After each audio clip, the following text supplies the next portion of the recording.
Bonjour, bonjour, bienvenue sur le plateau de Bâti Journal TV. Nous sommes à Angers. Nous sommes au Congrès international du bâtiment durable, Cities to Be. Et avec moi, Alain Riguidel. Bonjour. Bonjour. Vous êtes le président de la Fédération des promoteurs immobiliers de Pays de Loire, Oui. FPI. Oui. Rapidement, FPI, les Pays de Loire. Alors, la FPI, c'est 47 adhérents, c'est à peu près 800 collaborateurs. C'est la troisième chambre sur 18 au niveau national.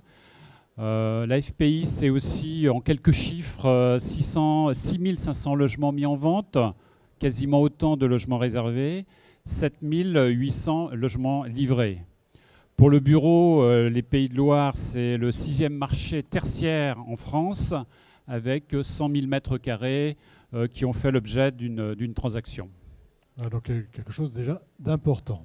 Important, oui. Et donc on va voir comment vous, promoteurs, vous vous inscrivez dans un congrès consacré aux bâtiments durables. Quels sont pour vous ces enjeux et quels sont vos enjeux?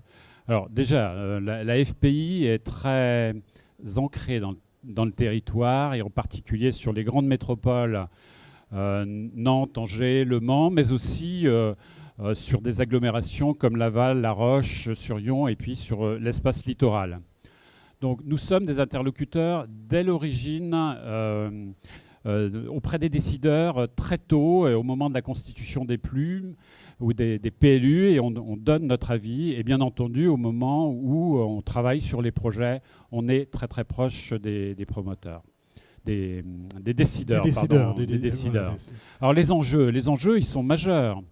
Parce que c'est l'un des secteurs, la construction, le bâtiment, qui est le plus concerné par le développement durable. Le bâtiment représente 40% des émissions de CO2, 37% des consommations d'énergie. La ville ne représente que 2% des surfaces de la planète. Par contre, elle consomme 75% de l'énergie produite. Donc, pour nous, notre enjeu il est très important. Donc, on le sait.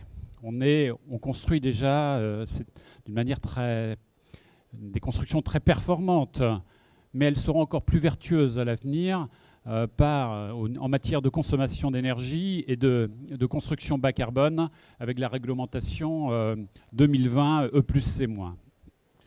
Quelles sont les actions que vous mettez-vous en place auprès des promoteurs pour les aider à aller plus loin? Eh bien, on les aide sur tous les domaines. Pour mieux appréhender les projets d'aménagement, les projets immobiliers, sur l'aspect énergie, sur la biodiversité, le bas carbone. On le fait parce qu'on a des obligations réglementaires qui s'imposent à nous, mais pas seulement. Les promoteurs sont devenus des acteurs moteurs et engagés.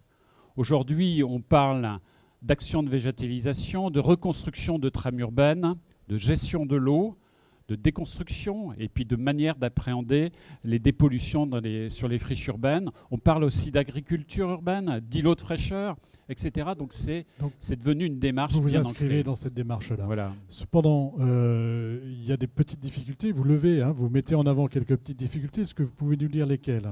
Alors, d'abord, les villes sont soumises à des tensions fortes et parfois contraires. On parle de maisons individuelles ou de collectifs. On parle d'étalement urbain, de densité. On parle de mobilité ou d'infrastructure, ou on parle de croissance ou d'environnement. Donc, notre métier, il est au centre véritablement de toutes ces tensions.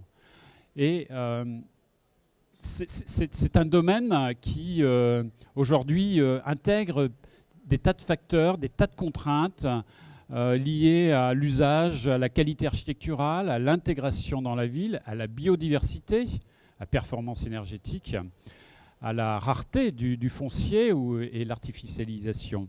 Donc notre métier, il change, il a changé, mais il évolue très fortement.